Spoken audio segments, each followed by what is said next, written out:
let's get into why we're here today. Kurt Braddock is an assistant professor of public communication in the School of Communication at American University.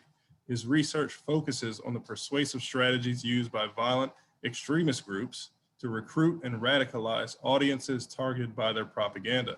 Kurt also explores how theories of communication, persuasion, and social influence can be used to inform practices meant to prevent radicalization among vulnerable audiences. Kurt is presently interested in the development of communicative counter-radicalization strategies that prevent white supremacism, neo-Nazism, and the adoption of other violent far-right ideologies. In addition to publishing his work in key communication and security journals, such as the Communication Monographs, Terrorism and Political Violence, Kurt also provides input to key institutions to inform how they fight terrorism. Some of these institutions include the U.S. Department of State, the U.S. Department of Homeland Security, and the U.S. Department of Defense.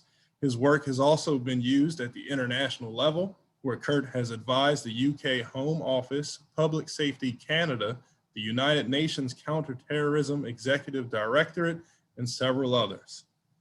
Kurt will be joined in conversation today by Adam Roberts. Adam is the Midwest correspondent for The Economist, covering politics, policy, and social affairs in America. Previously, he was the European business and finance-based correspondent, and he was based out of Paris. Without any further ado, Kurt Braddock and Adam Roberts. Great. Well, thanks so much for that introduction. As Bashan said, I'm with The Economist magazine. I've lived in all sorts of bits of the world, India, Africa, Paris, and now in the United States. And the reason I'm having this conversation with Kurt is because a few weeks ago, he and I had a fantastic chat when I talked to him about the moment we're in America right now. So what we're hoping to do in the next period, as well as taking questions from all of you in the audience, is to have as interactive a conversation as we can about where we are now, the research that Kurt's done, obviously the great book that he's written. So first of all, Kurt, congratulations on the book. It's a great read and it's very, very timely. Obviously, we're talking on a very special day as well. Yeah, well, I don't think we could have planned this out better or worse, depending on what you prefer to be doing. But right. well, I thought maybe we could begin with this moment because we have a president, a departing president, who's very ready and reckless in using weaponized words. We have figures near to him, such as Steve Bannon, who talked about beheading members of the government. We've seen very sort of reckless use of language by senior politicians. And at the same time, we've seen, for example, in Michigan, members of a militia who were plotting to kidnap and potentially kill the governor of Michigan, Gretchen Whitmer. So this is very, very timely, your work. What's your response to this moment we're in right now? How do you feel this fits into your work? I mean, it's strange to say in this moment because I feel like the moment has changed so many times in the last 4 days. But something that's been, I think, consistent, not just since election night, but also kind of in the weeks leading up to it, is that we're in a very, I don't want to use the word dangerous yet, but we're in a very charged moment in that tensions are very high. They have been very high. On one side, they're a little less high this afternoon than they were even 8 hours ago. But that's not to say that people aren't still polarized and people aren't still aren't aware that there is anger on the other side. So my concern with kind of the anger or the tension between the two sides is to what degree does public speech and do things that are said by the public facing figures, how does that affect what they do? Because we're in a very, very critical moment right now, and especially in the next 3 months until Inauguration Day, that that words are going to have significant implications. We already saw in the last 48 hours, I've seen Donald Trump Jr. say that we have to go to total war to fight the ballot count. And of course, in framing it that way, he says he doesn't mean it violently. But in the immediate wake of him saying total war, the Telegram channels, if you're not familiar, Telegram is an online kind of a WhatsApp type chat. Those channels, they exploded, for lack of a better term, with them saying that Donald Trump Jr. was behind them. Get ready for total war. Arm up, boys. It's time to go. So in the next 3 months, where it seems a significant amount of the population is going to adhere to the idea that the election was stolen, it was somehow unfair, those that are in a position to make public statements, they can make statements that could be interpreted literally and can cause serious problems if they're not careful. So this gets back to the original question, what point are we in right now?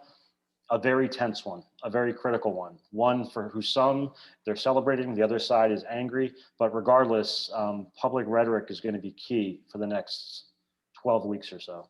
Yeah, well, that sounds exactly right. If we were to look back, would you compare this moment to any other particular time? I know that in the early 90s in the United States, you had this upsurge in the activity of militias. In particular, you had the events in Ruby Ridge in Idaho, you had the Waco siege, and then the culmination of that, in a sense, was the Oklahoma bombing. That seemed to be a period of particularly intense confrontation, and people were very ready to take their guns and to believe that the government was evil, perhaps, or that they were threatened by some great conspiracy against them. Would you liken the moment we're in now to that time, or is there any other period that comes to your mind? That time, I think there are some parallels there.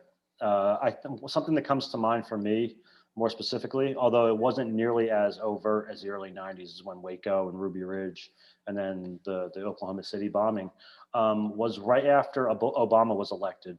There was a significant amount of underground discussion and underground organization of right-wing groups because a Black president was elected. So for a lot of people, the emergence of the extreme right and the emergence of the potential for violence from the extreme right is kind of new.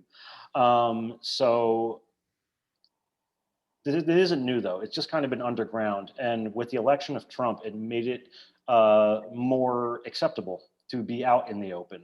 Whereas in the past, it was less acceptable. So that threat's always been there. It's just at these weird inflection points, like the election of Obama, like the Oklahoma City bombing, or the 3 years before that, is when things were really explosive. And I think we're entering that kind of era now. The main difference now, even relative to when Obama was elected in 2008, is that the things that these groups have to organize and to radicalize each other and get in echo chambers are so different relative to what they were even 10 years ago.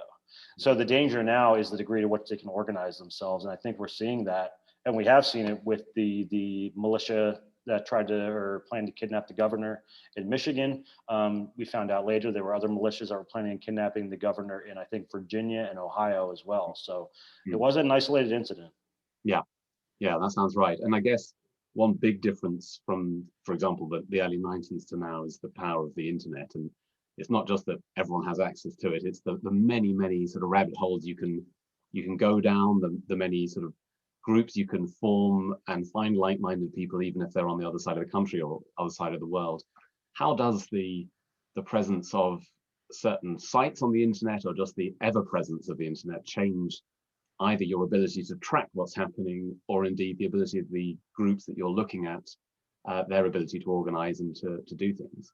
Yeah, well, it's a double-edged sword, really, because there, in some ways, the internet makes it easier to track these groups, whereas in the past they were passing around pamphlets and books that were geared towards radicalizing the far right, and you can't track hand-to-hand spread of disinformation, or not disinformation, propaganda. Yeah. But when we know what sites they're using, where they're frequenting things, when people are especially angry, when they're making posts on social media, they become easier to track. The problem is that it also makes it easier to organize. So you kind of get some positives and some negatives from it.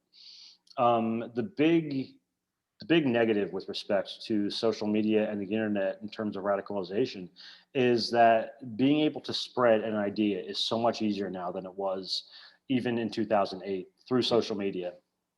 and through, like we've seen the last several years, just the proliferation of disinformation. It doesn't need to be true anymore. It just needs to be out there. And there seems to always be an audience for those sorts of things. I was really struck in the last couple of days. I don't know if you saw that on Facebook. There was the Stop the Steal Facebook page that was formed by people who were spreading the idea that there was basically a fraud going on in the election, even though there's absolutely no evidence that there was. And that Facebook group, I think in just 24 hours, got 500,000 members or something before it was suspended. And just this speed with which ideas can spread and groups can organize online does suggest that in general, the pace of the movements can pick up. And I think, if I remember right, that group, the Stop the Spread Facebook group, was started by, I think it was like a Trump operative, like somebody who worked with the Trump campaign, but was set aside for one reason or another. In any event, yeah, like 500,000 in 24 hours, because they have this idea that resonates with so many people that it's very easy to just put it out there and then give people a place to discuss what the issue is or what the issue they think the issue is, yeah. and essentially build an echo chamber around it. And I mean, history has shown us with respect to radicalization on the internet that echo chambers online can be dangerous, and that's where a lot of these people get their starts. Yeah. So we talk about words having consequences. I've got children. I've spent the 14 years of their existence telling them that words have consequences. You've got to think about it. How much would you say it was fair to draw a direct line from the words of the president in his sort of very, very blunt ways of for example, claiming that he won the election with no evidence that he had, or trying to undermine institutions, or you talked earlier about what Don Trump Jr. had said about total war, or Steve Bannon talking about beheading people. Are you able to say with any confidence there's a direct line to draw between the words that those sorts of leaders use and then the actual action on the ground? Is it ever possible to draw a very, very clear line between words and consequences? Typically, it's more complicated than that, and I'm glad it's more complicated than that, because I'm a very staunch advocate for the First Amendment. I'm a very big free speech advocate, and in looking at the sorts of things that seem to support the use of violence, there's a line somewhere in there where it becomes they're advocating violence too strongly relative to not. But generally speaking, there's never a straight line between these kinds of words and actions. Usually there's something else going on. Somebody's looking for some way to justify what they already believe. Somebody's missing something in their identity, and those words help them fill that identity, and they can act upon it. And it's important to remember too, the people who kind of move toward violence, it's a very, very small subset of an overall audience. So typically, a person's personal features interact with the sorts of messages they encounter, and that's when you get people moving towards violence. So it's about understanding the people who are encountering these messages and how those messages might affect them.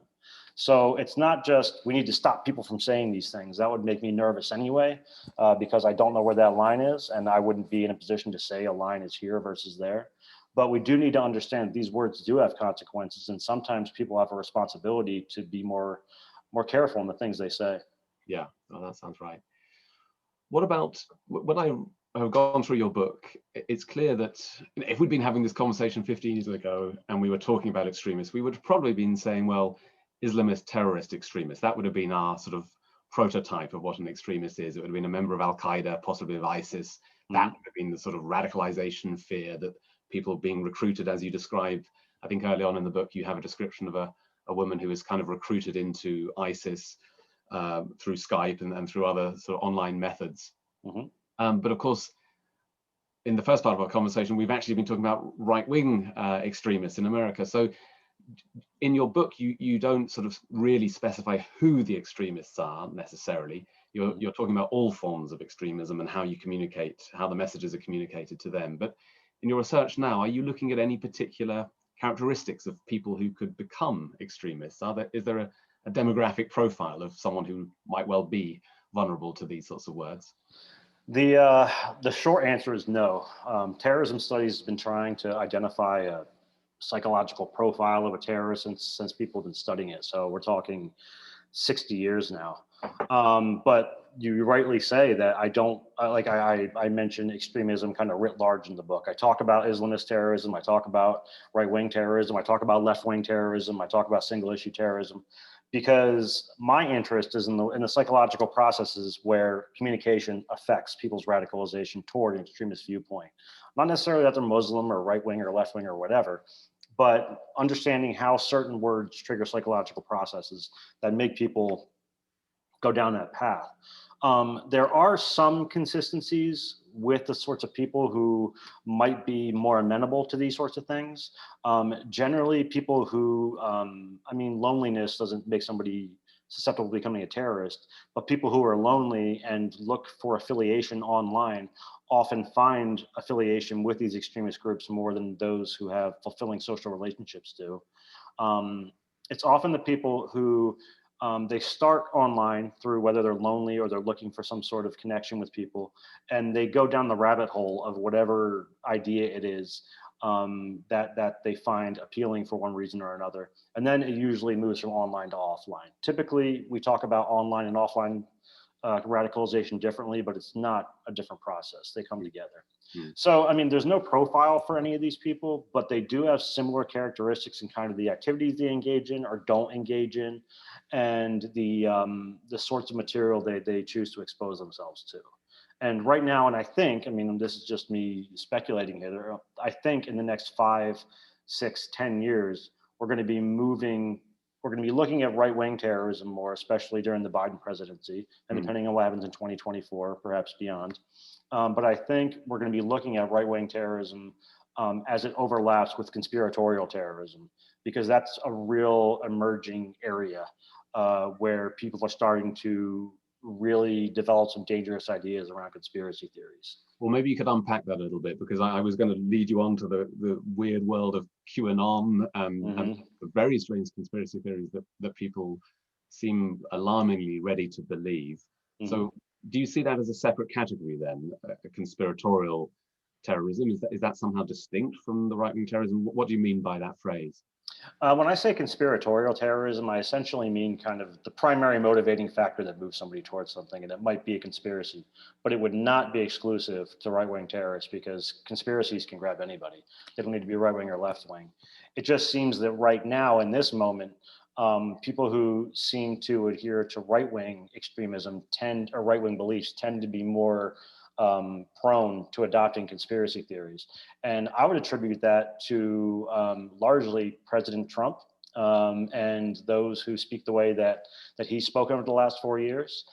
He's cultivated distrust in media entities. He's mentioned all kinds of things that have no basis in reality, even before contesting the election and saying there's been fraud. He sought to undermine political institutions that we're supposed to have trust in for them to work right.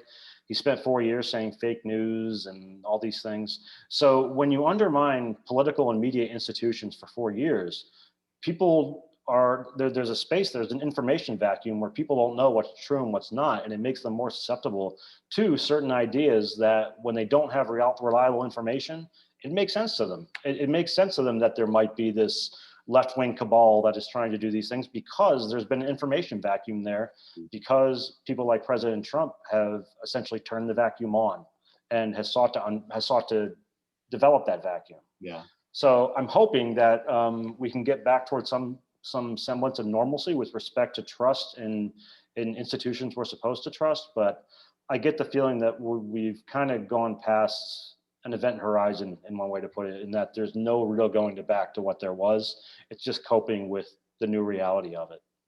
You write in the book, and then you basically implied it there, that one of the most important ways of pushing back against those who are vulnerable to the attractions, whatever they are, of terrorist thinking or conspiratorial thinking, is to communicate with a trusted source, to have some figure of authority who people will consider to be reliable and trustworthy.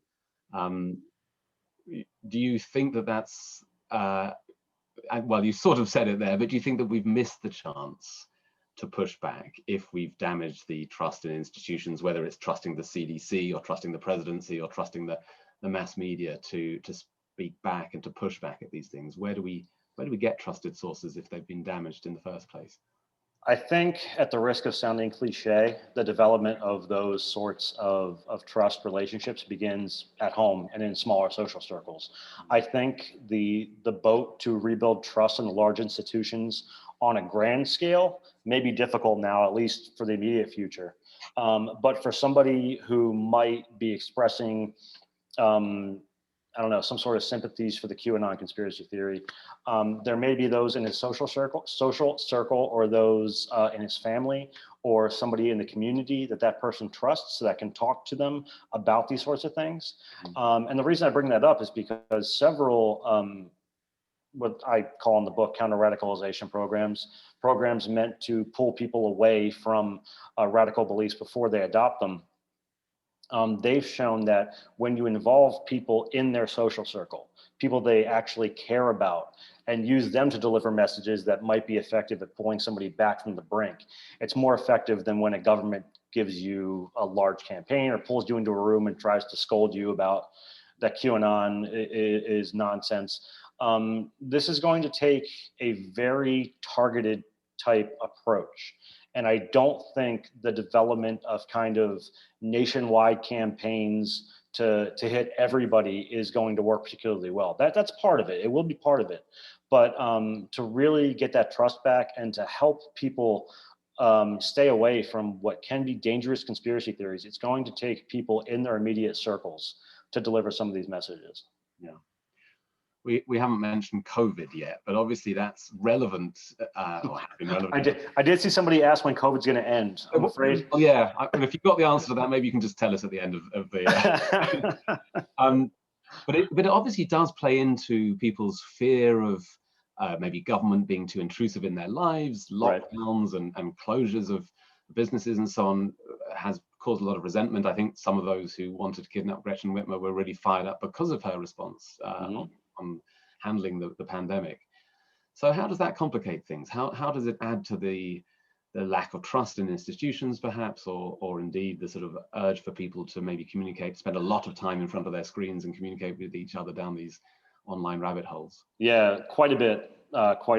I think that the key in an example like COVID, where there needs to be some sort of balance between the implementation of kind of controlled lockdowns versus allowing people to move freely, and things that are for the benefit of public health relative to the benefit of the economy, that a lot of people think that they're mutually exclusive. They don't have to be, but a lot of people think of it that way. I think that the government, both at the local, state, and federal level, need to be absolutely transparent with why they're implementing certain things, whether it's a lockdown or something else, and demonstrate to the American public in very clear terms why they're doing it and the implications of their doing it, what it's going to be. A lot of people had a problem. I'm from New Jersey, and our governor has done relatively well with respect to COVID. He instituted a lockdown. People in New Jersey were relatively okay with it. We're like, okay, we kind of get it. It's blowing up here. But something that he did very well was to hold public statements every day saying why he was doing something, the number of people who were infected. We're doing this because this number spiked here, and the evidence shows that if we have to get the R0 value down below a certain point. So the only way we can do that is to do lockdowns. And that's just one basic example. I think to get people, you're never going to get everybody to trust something anybody says, but to start building trust among our public figures, our public institutions, and the people, there needs to be complete transparency with why the government at all levels is trying to implement these things. Yeah. Something that has to go with that, and it's something that I think President Trump made a huge mistake, was there was that story that he knew in February was going to be very, very bad. Like, he had the discussion with Bob Woodward, and in the discussion he said it's going to be bad, and then it was kind of, it blew up in his face because it came out that he said that and he knew it was going to be bad. And then his excuse was he didn't want to cause a panic, which, I mean, it sounds ridiculous to some, but it makes a little bit of sense. You don't want to cause a panic, but there's a way to go about it without causing a panic, but still being transparent with the people you're trying to protect. And that's what I think the government's going to have to do. Otherwise, they risk turning more people into these conspiratorial types and just kind of leaving the faucet on for radicalization. Yeah, I mean, it does sound, I was in Paris for some years before coming to the United States. I was in Paris when the Bataclan massacre took place, and the surge, including in recent weeks, of Islamist terrorism there was terrifying for many. And you would often hear from the Ministry of the Interior and so on that they were getting information that was just absolutely worrying, that there would be more and more attacks. But again, they didn't want to terrify everyone. The whole point of terrorism, of course, is to spread terror. And to some extent, those in power didn't want to push that information out there too quickly. So there is this balance between transparency on the one hand, but preserving trust and avoiding fear on the other. So I guess all of those officials have to balance that. It's such a delicate balance too, because if you get something like what happened with Trump, where people found out later, that decimates any trust that people might have in you. Like if it comes out that you knew something was bad and people found out later, any chance you have to redevelop trust is gone. Yeah. Now I'm going to appeal to the audience to submit questions, because it should be as interactive as possible. So anyone who's listening in and wants to put a question to Kurt, I'll be delighted to press him on your behalf. But I've got plenty more to ask as well. Sure. I want to talk about propensity to support the use of violence, because again, you describe in your book, different people have these theories of the staircases and the triangles and the way you move from being a curious, interested person wanting to know about a group to then being at the far end an actual terrorist who's prepared to carry out violence, and how you move along there. I saw some very worrying polling data that suggested Americans, whether they're on the left or the right, are much more ready to support the use of violence if that achieves a political end than they used to be. So I think in the last few years, it's gone from just 2% to something like 12 or 14% of Americans who think that some violence is now justified. Where do you see that trend going, and how do you understand that movement from saying, well, I'm interested in this group, to I'm actually ready to support or carry out violence myself? Yeah, I saw that report too, and that is very, very worrying. That is the point for my work anyway. The propensity to support the use of violence that's the line I draw for myself, where I say somebody can hold any beliefs or attitudes they want, anything they want, but once they get to the point where they're supporting violence, either logistically, financially, or with armed support, that's where I'm like, okay, that's what we need to stop. The direction it goes, and this gets back to the first question you asked, I think is contingent on what happens in the next 90 days. I think that we have we're at a point in time where we're either going to see an exponential increase in support for violence, or we'll see a plateau. I'm hoping there'll be a plateau. My worry, again, and not to keep throwing him under the bus, but it's really going to depend on how President Trump decides to, what statements he plans to make, what statements his administration makes, including Don Jr. and company, people like Bannon. It really depends on the sorts of messages that come from those sources as to the sort of people and what people think about the use of violence. I saw there was something else. I saw the Bannon cut somebody's head off thing, and that was the head of the FBI, by the way. That's who he decided to say publicly that they should behead, is the head of the FBI, which, I mean, it's not funny, but it's funny that like he decides that's the person he chooses to publicly say they want to behead. So he's not on Twitter anymore. He's been deplatformed.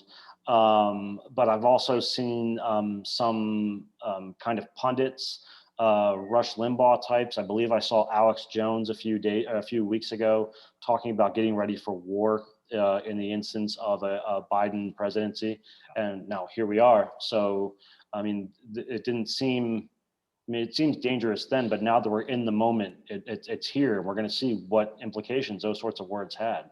Yeah. But it really depends on the degree to which the seeds that have already been planted by the Alex Joneses of the world, what they turn into, and B, what's said from the outgoing administration with respect to what's appropriate behavior towards their political enemies. There can't be any more stand back and stand bys. There can't be.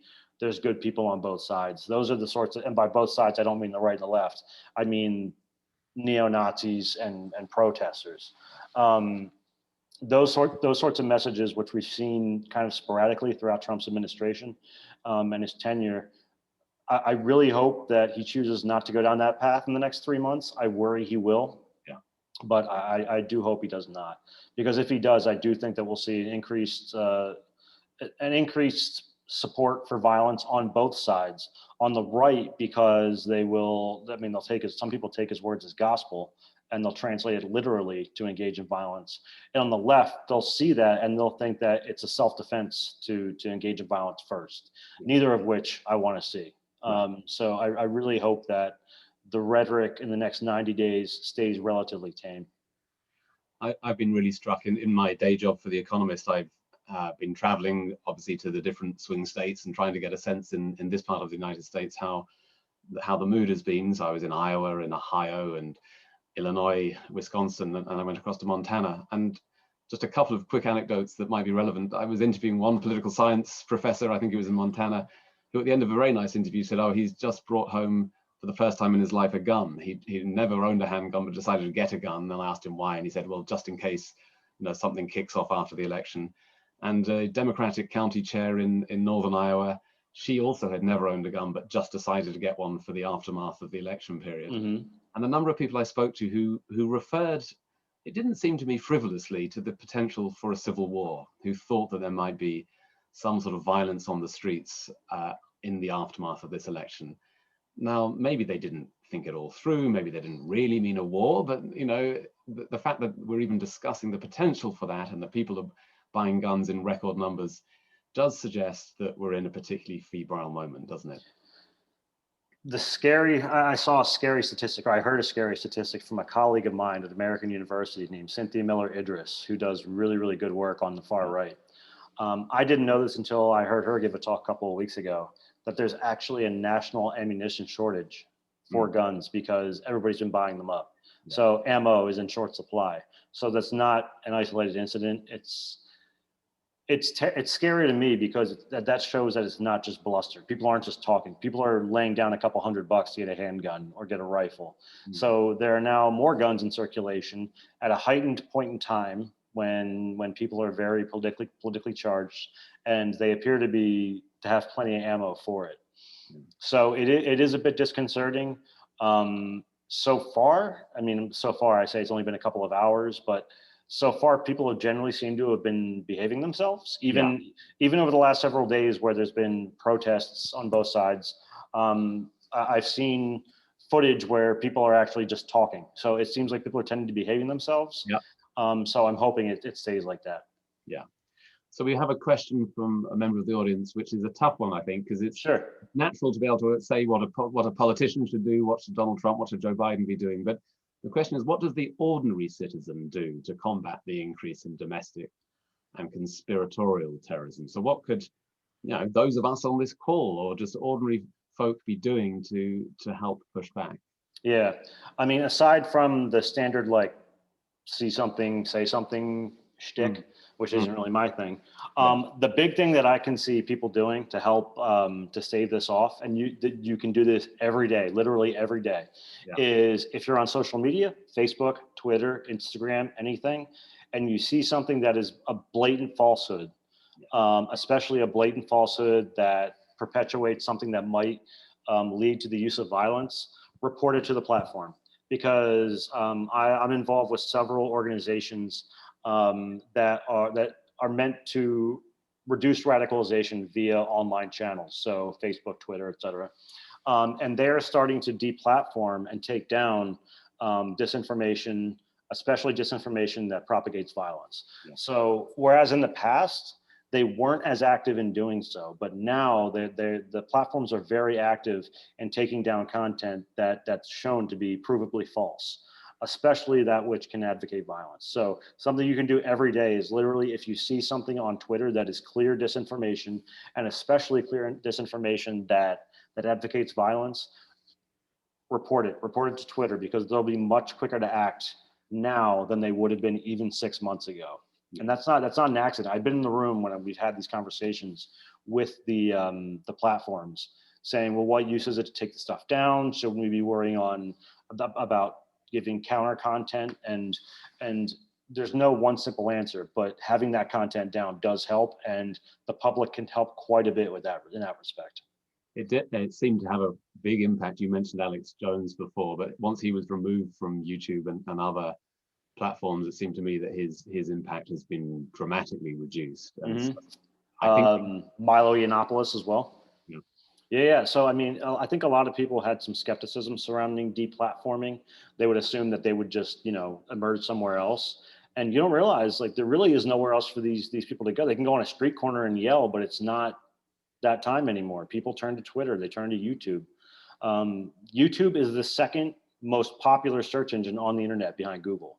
So if you're taken off YouTube, you lose millions of viewers. Yeah. And deplatforming works. It's not the only part of the solution, but it's a huge part of the solution. Yeah. Now, I'm not quite sure how you'll respond to this question, but take it in any way you like. It is a question from an anonymous attendee who says, sure. Is what you're saying related to the paranoid style of American politics? That's actually a great question. The paranoid style of American politics. I can't remember the author. The questioner probably remembers the author, but there's several books that talked about the paranoid style in American politics. Richard Hofstad. Yes. Yeah. Does it relate to that? I think absolutely. I think that much of Trump's, for example, much of his political strategy was surrounding the idea of instilling paranoia in people that the things that they hold dear are in danger.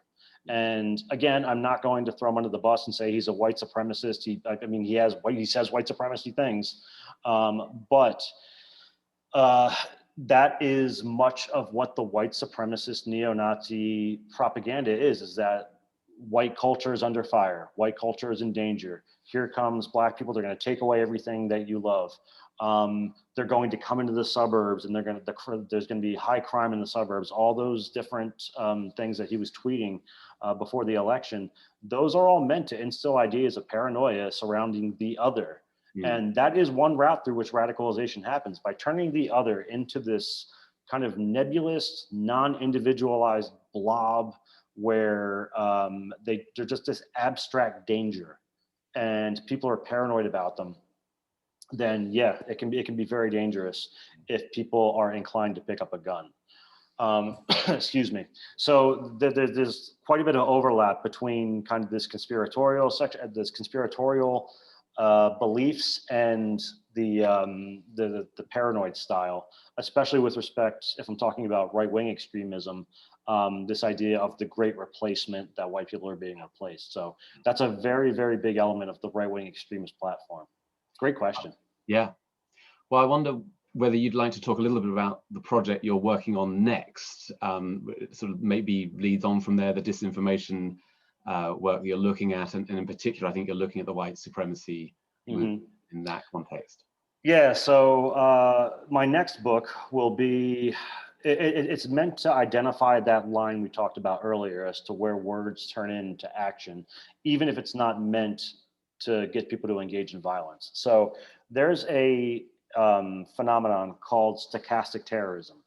And the term stochastic refers to a statistical process or a statistical phenomenon where it will reliably occur. It will occur, but it's impossible to predict when and where it occurs. So the classic example in the statistics literature and biology is a petri dish. If you take a petri dish and you sneeze into it, bacteria will grow, but you don't know where in the petri dish is going to grow. Another good example is lightning strikes during a thunderstorm. You know lightning's coming, but you don't know when and where. So the idea of stochastic terrorism is that there are public-facing figures, people like President Trump, people like Donald Trump Jr. There are a couple of others who I've looked into quite a bit. There's a right-wing state senator, I believe, in Iowa, Steve King, who said some things that are pretty inflammatory. There's a gentleman in, I believe who's a Washington state senator, whose name is escaping me right now, who said some questionable things. But this book, the next book, is going to be on the psychological mechanisms by which somebody hears a public-facing figure say something, which on its face is not meant to be violent, but it suggests violence. So, for example, this senator, I think it was another state representative in Washington, wrote a manifesto about how, as a Christian nation, we should be ready to go to war against anybody who does not adopt Christian beliefs, kill 10% of their men, something along those lines. So he wrote this manifesto, and it goes out and people see it. Millions of people can see this. The reason it's called stochastic terrorism is because maybe it's not meant to get people to actually engage in violence, but when you have such a large audience, one person is going to interpret that as a call to violence. Trump is the classic example because I forget what his Twitter follower count is, but it's in the tens of millions at least. So when he says things like liberate Michigan, liberate Minnesota, liberate Wisconsin, he has plausible deniability where he'll say, I mean, vote them out. I didn't mean engage in violence. So when somebody tries to go and kidnap the governor, he can say, well, it wasn't me. I meant to say, get them at the ballot box. That's stochastic terrorism. Yeah. It's been informally called terrorism by remote control, where somebody they don't engage in the violence themselves, but they prompt it by making these real implicitly violent statements. So I'm looking into kind of cases of that. How people interpret messages that could be seen as being implicitly violent, how they translate that to actual violence. And one of the chapters will be the toughest chapter I've ever written. It's exactly what we were getting at, is where's that line? At what point when somebody says something, at what point do you go, okay, you can't say that. You can't say this because it's going to get people to engage in actual violence. And again, I'm a very staunch First Amendment advocate, so I'm very careful about that line. So I'm actually going to be doing interviews with like media ethicists and philosophers, and to try to get an idea about where that line is, because it's very difficult to know. But yeah, that's where I'm going next, is that kind of subtle process where implicit language turns into explicit violence. I wonder if you can also talk a little bit more about how you push back again. So perhaps as someone is beginning to move down that line from curiosity to actually supporting and taking part in violence, the sort of methods that could be used, whether it's by authorities or whoever, to push back. You talk about inoculation, the idea of inoculation being a helpful concept in this world. Maybe you can unpack a little bit what it means to inoculate against this sort of thing. Yeah, sure. So inoculation, which is the area of research I'm kind of up to my waist in right now, it's been a communicative, counter-persuasive strategy for decades in communication. Inoculation, if you don't know, I mean, it's based on the biological metaphor that when somebody's biologically inoculated or vaccinated, their body builds their own antibodies without getting sick. Attitudinal inoculation, which you use communication to inoculate people, it works the same way, but with respect to ideas.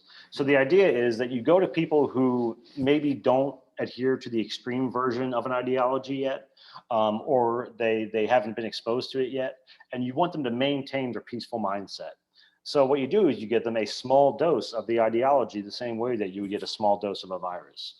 But you do that by telling them, listen, somebody's going to come to you and tell you A, B, and C, and that's kind of the smaller elements of the ideology. You give them these weakened versions of what the ideology is.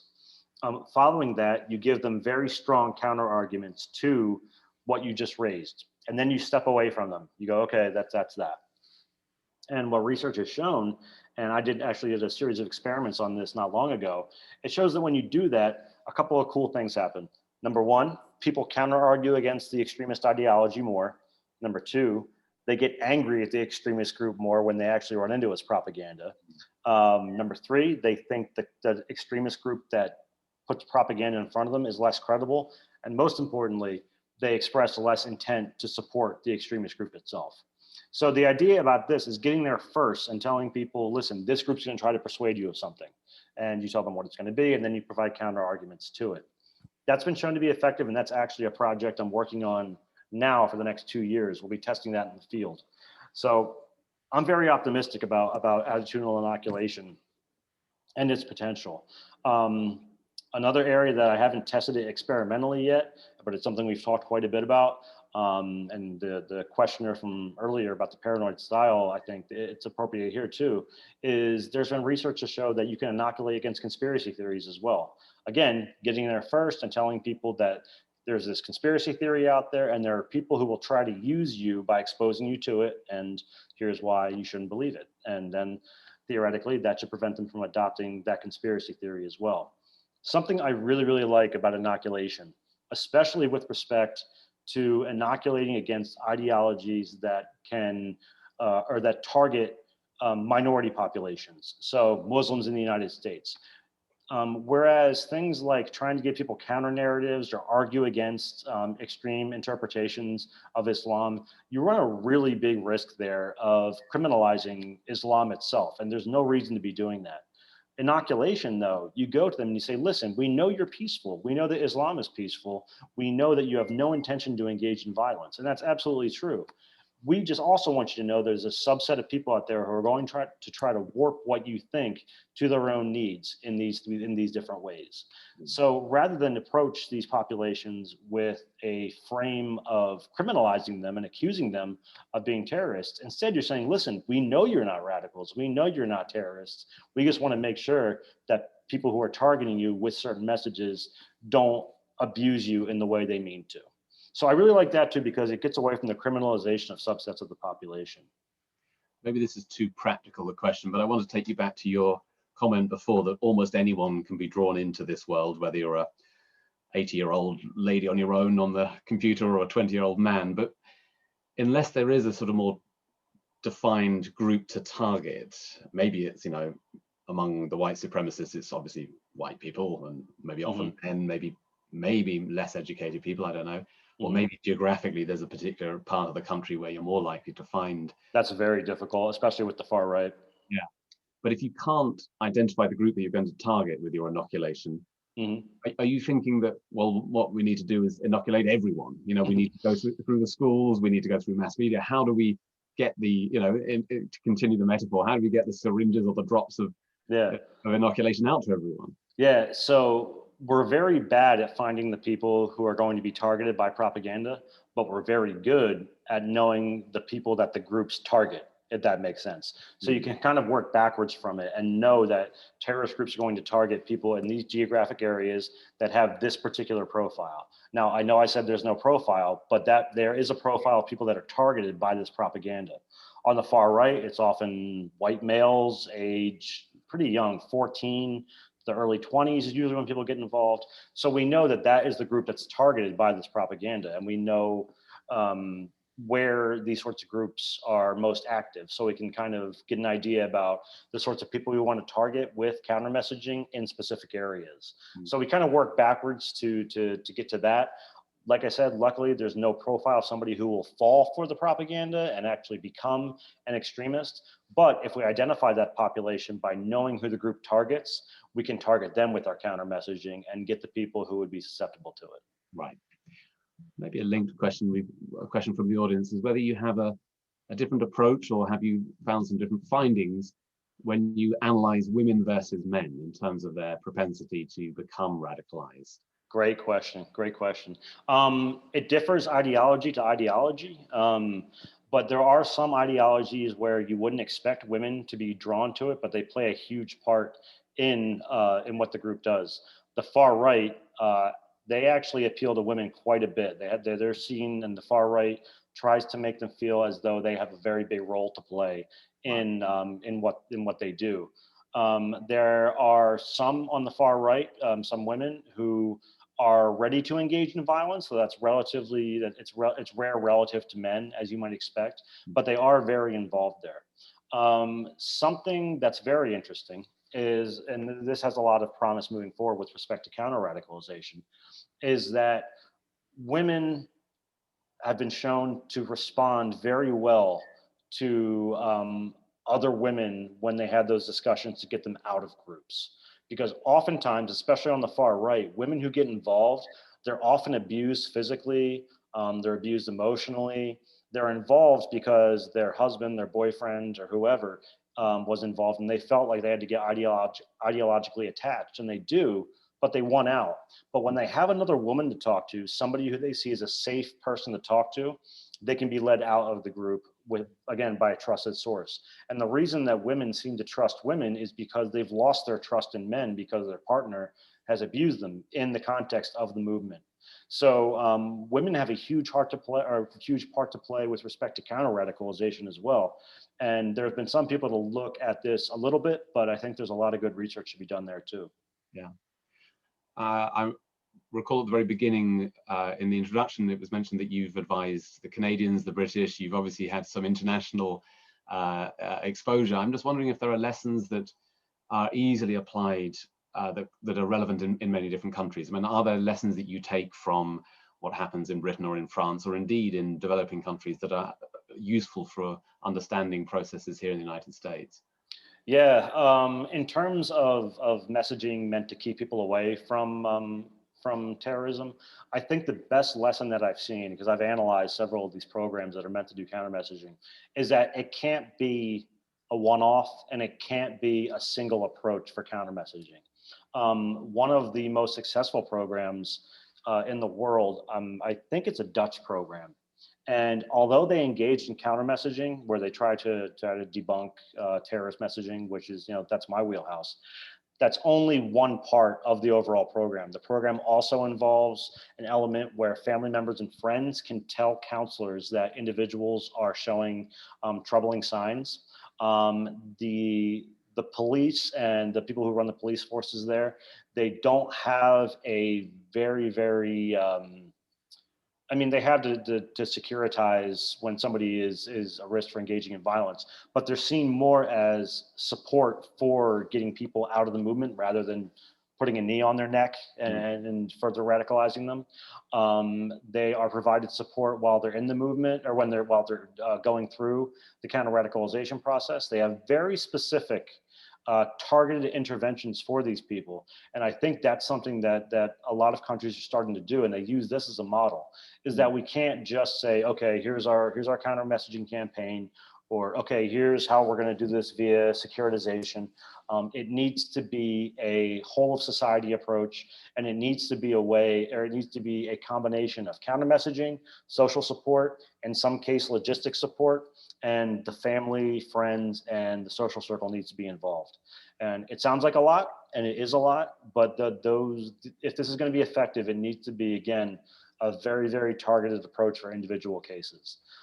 It's not impossible though, because some of these countries are doing it quite well. The Dutch are doing it quite well. Yeah.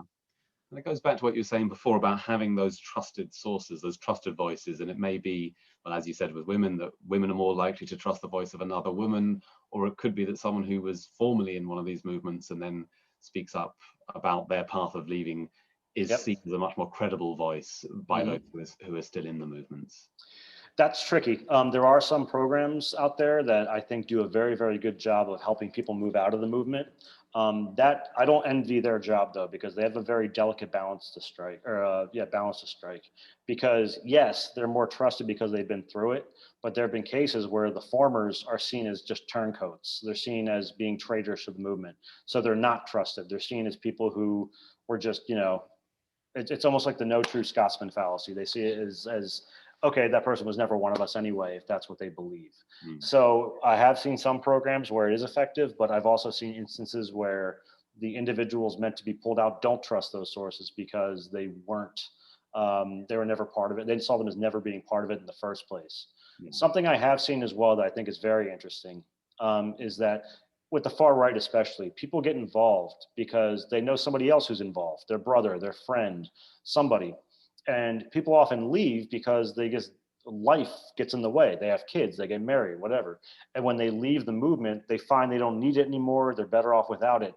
But what happens is those people maintain social ties with people who are in the movement. They stay friends, they stay brothers. And the people who've left, they express an interest in helping the other person get out.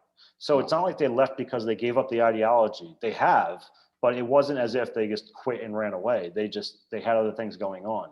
So I think those sorts of individuals could be very helpful in helping people leave far-right violent extremist movements. Right. I'm conscious we've only got a few minutes left, so if anyone has a burning question, this is your last sort of call to submit one. We've talked a lot about the far right and the danger, and especially this moment of the far right being more active and a greater threat than maybe for many decades. What about the far left? Do you think there's any sign that the far left is becoming more active, maybe in response to the far right? Is there a growing concern among those who follow these things that there are messages going out on the far left as well as the far right? Yeah, I think the next few years are going to be very telling with respect to that. Thus far, the data show that the far right are the ones who commit the vast majority of attacks against people. The far lefts, they usually attack property, from what I've seen. But even now, these attacks are I think it's something like a third or a fourth of the number of right-wing attacks.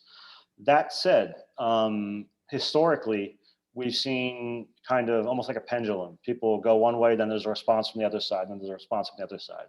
So although I don't see the data bearing that the far left is particularly violent yet, I would not be surprised if we see an uptick in left-wing violence in the coming years if the right wing remains kind of what it is now. What worries me with respect to the two sides is that the right in the United States, it seems to have almost been infiltrated by QAnon and some of this conspiratorial type groups that we've been talking about. The reason that scares me is because once something gets in the government in the way that it has, it's normalized. And I'm very worried that the Republicans in the US are going to normalize things like QAnon. And when that happens, then you will see kickback from the left. They will see that as a threat. And if history is any indication from what we've seen from the last 60 years of terrorism research, there will be a response. So we'll see I imagine we'll see the left engage in more violence, maybe against people, maybe not. That's not happening yet, but that's not to say that it can't happen. Is there any evidence that the pendulum you talk about has any link to economic trends? I mean, if we're going to enter a period now of potentially prolonged economic downturn because of the COVID pandemic and other things perhaps, do we tend to see an uptick in violence when the economy is doing worse, or are they not really related? I haven't seen a direct correlation. I know that there are some who, it's a popular argument to make that people become far-right extremists because of economic uncertainty. I think that's often used as a scapegoat, frankly. I think there's probably a connection between economics and people engaging in violence to some degree, but it's definitely not a perfect correlation, at least not as much as it's made out to be. I know there was, again, the Michigan kidnappers. Somebody went to one of their houses and took a picture of the house, and there was like a rusted out truck in the front yard, and somebody tweeted, "Oh, now we know why they were a terrorist." Look, and then the implication was it was because he didn't have a lot of money. But there are a lot of people who don't have a lot of money. There are a lot of people who are struggling financially, and this gentleman just decided he wanted to storm the State House because of it, or for whatever reason he had. So I think that what we see when we talk about economics and relative deprivation, that would be called like a root cause. Like that, there's a perspective called the root causes of terrorism, and they usually are considered. They have a number of different outcomes, and terrorism is only one. So we can't say it's a direct one-to-one relationship. It might play some part, but again, it's so complicated, and so many people don't engage in terrorism who are poor, who don't have money, who are struggling, that we can't say that that's the key driver. I'm not a huge fan of saying that any of the root causes have a direct link to violence. They may play some part, but certainly not as much as it's made out to be. Yeah, that sounds right. Well, I think we're at the end of our hour. So unless anyone else wants to jump in with a burning last question, I think that's the hour. That was great. Yeah, I really enjoyed it. Thank you. Yeah, thank everybody for the questions too. Those were great questions. Yeah. On behalf of Politics and Prose, I want to thank you, Adam and Kurt, for a very wonderful discussion, a very timely discussion. Sorry, before we do go, there is something that we do ask of all of our authors and contributors here, and that is there any book you are currently reading? And if there is, could you please share that with everyone who's tuned in? Yeah, sure. Adam, you want to go first? You're probably better read than I am. Well, I'm not sure I'm better read than you are, but I can happily go first. I'm reading this novel, Homeland Elegies by, I probably pronounced his name wrong, I'm afraid, Ayad Akhtar. It's a really fascinating novel. It goes along at a great pace. It's got links to the Midwest, which is one of my excuses for reading it, but walk-on parts for Donald Trump and Joe Biden, and yeah, it's a great read. So I strongly recommend this if anyone wants some fiction. And I'm reading 2 right now.